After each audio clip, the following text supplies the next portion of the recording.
Oh, science, yeah. A sharp rock in the Martian soil can tear a hole through a metal rover wheel. Curiosity's wheels are aluminum. They were built to cross rocks, sand, slopes, and broken terrain. Mars still tore holes into them, and those holes changed how NASA drove the rover. But some holes in Curiosity's wheels were designed before launch. By the end of this story, those holes will leave a message in the Martian dust. So how does a rock breach a metal wheel? It is easy to picture a rover wheel as a solid metal disc. Curiosity's is not. It is a lightweight structural wheel, a thin shell designed to carry a rover while using as little mass as possible. Every kilogram in the wheel is mass that cannot go to instruments, power systems, or landing margin. The outer aluminum skin between Curiosity's tread features is about 3/4 of a millimeter thick. This is not metal losing to rock. It is force finding a small contact point and returning to it again and again. A rounded rock spreads the load across a wider patch of wheel. A sharp rock embedded in the ground concentrates that same load into a much smaller area. Smaller contact area means higher local stress. The suspension can shift extra load onto certain wheels. So one sharp rock can become a much bigger problem than it first appears. A dent becomes a micro crack. Repeated loading grows the crack. The crack becomes a tear. This was not one famous rock. It was a kind of terrain Mars kept putting in Curiosity's path. Sharp, embedded obstacles that turned ordinary driving into a mechanical risk. NASA tested these wheels for years before launch. So why did the real Mars still expose a failure mode? NASA did test the wheels extensively. Engineers tested sand, slopes, rocks, suspension behavior, wheel loads, slip, and driving techniques in Mars-like environments. But testing can only go so far. Verification asks, did we build the wheel to its requirements? Validation asks, does the complete system work in the real environment? The pre-launch testing was rigorous by any engineering standard. But no testbed can perfectly replicate a planet no machine has driven on before. From orbit, engineers can identify dunes, slopes, ridges, and broad rock fields. But a map cannot always reveal the one wheel-scale rock that matters. It cannot always tell whether that rock is loose and likely to shift, or fixed in the ground like a wedge. Mars taught NASA things no testbed could. The mission's response had to be built in real time, from Mars. If a metal wheel can still be damaged, the obvious question is, why not use something more forgiving? A normal Earth tire relies on rubber, pressurized air, and a way to get repaired.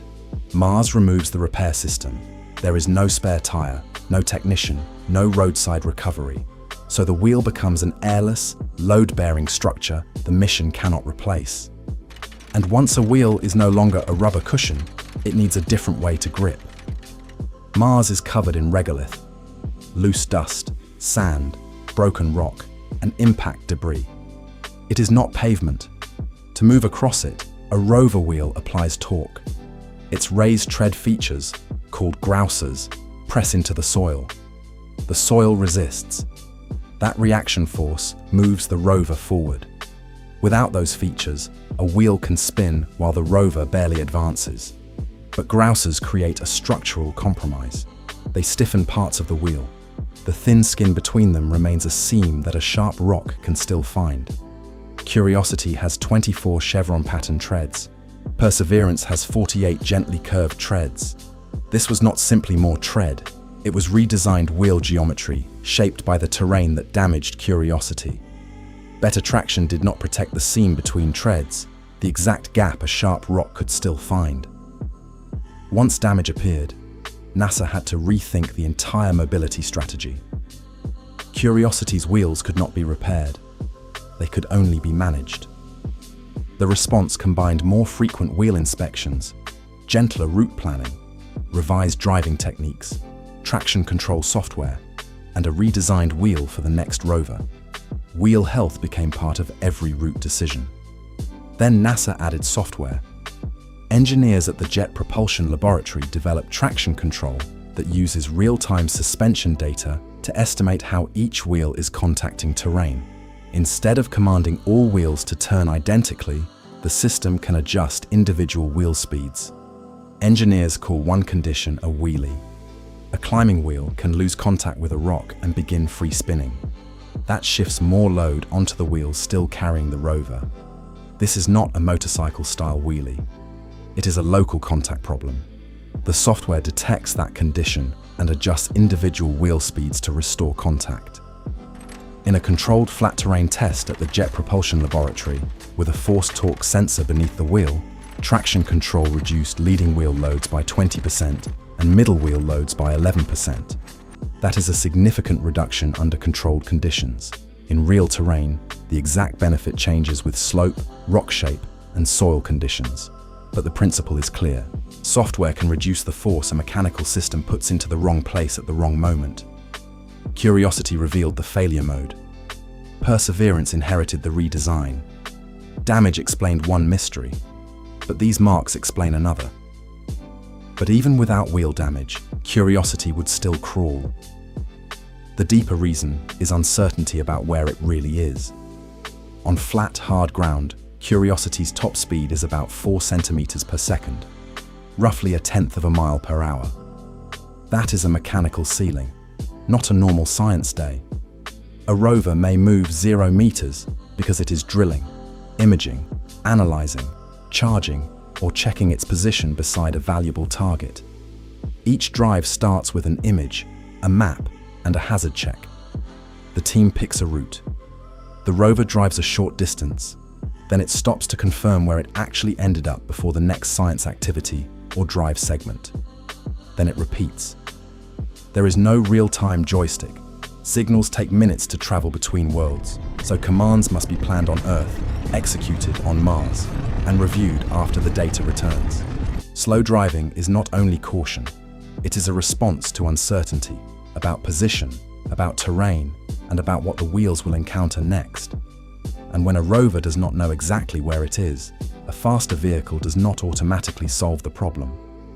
It only encounters the same uncertainty from a different angle. NASA did send a helicopter.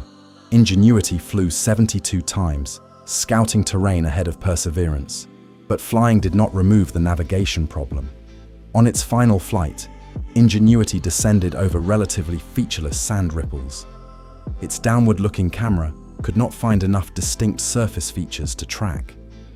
Engineers believe the resulting navigation errors caused a hard landing that damaged its blades and ended its flight career. Curiosity has faced the ground version of that same problem from the beginning. A wheel can keep turning without revealing how far the rover actually moved. Wheel rotation might indicate 1 meter of travel. Visual odometry can show much less. The rover photographs the ground before it moves and after. By matching the same pebble, shadow, crack, or rock edge across both images, it can calculate how far it actually traveled, not just how far the wheels turned. That matters because small errors compound. If a rover repeatedly overestimates its own movement, every future decision begins from the wrong place. A route that looked safe may no longer be safe. A science target may no longer be where the rover expects it to be. But visual odometry needs features. Smooth, repetitive terrain can give the camera almost nothing to anchor to. On Mars, a track is not only evidence that the rover moved. In the right conditions, it can become a navigational reference point. In featureless terrain, the most useful landmark may not be a rock or a shadow. It may be something the rover leaves behind itself. Picture a long wall covered in identical tiles. Move sideways, then look again. Every small section looks the same. It is hard to know where you are. Now replace one tile with a different shape. That one irregular mark anchors your position. Curiosity's track pattern does the same thing. It creates a distinctive visual reference in terrain that may otherwise look repetitive or blank. Spirit and Opportunity also used visual odometry. Their wheels had been bolted to their landing platforms, leaving holes that made distinguishing track marks. Those marks became important for Opportunity in relatively featureless terrain. Curiosity's engineers decided not to leave navigation landmarks to accident. They built them into the wheels. And the pattern Curiosity leaves behind is not random. Curiosity's wheel pattern creates a high-contrast landmark in its own tracks. In terrain that may look blank to a camera, the rover leaves behind something distinctive enough to measure. The pattern is a ruler first. The rest is a signature. Those marks also encode Morse code, JPL Jet Propulsion Laboratory. Curiosity does not decode Morse. It only needs a high-contrast pattern. The marks help the rover measure distance between short drives, estimate slip, and update its position when natural landmarks are scarce. At the beginning of this story, holes in the wheel meant damage. Now we can see the opposite. The accidental holes were damage. The deliberate holes were navigation. Curiosity's damaged wheels could not be repaired. Everything that followed, route planning, traction control, driving strategy, the redesign of the next rover, was management, not repair. Ingenuity showed that even a flying robot can lose its way when terrain offers too little visual information. Curiosity answered the ground version of that problem by writing its own reference points into the Martian surface. One kind of hole revealed how dangerous moving across Mars could be. The other helped the rover understand that movement. Together, they reveal the two problems every rover must solve: surviving the terrain and knowing where it is on that terrain. Every rotation is a mechanical risk. Every track is data. Every meter is exploration.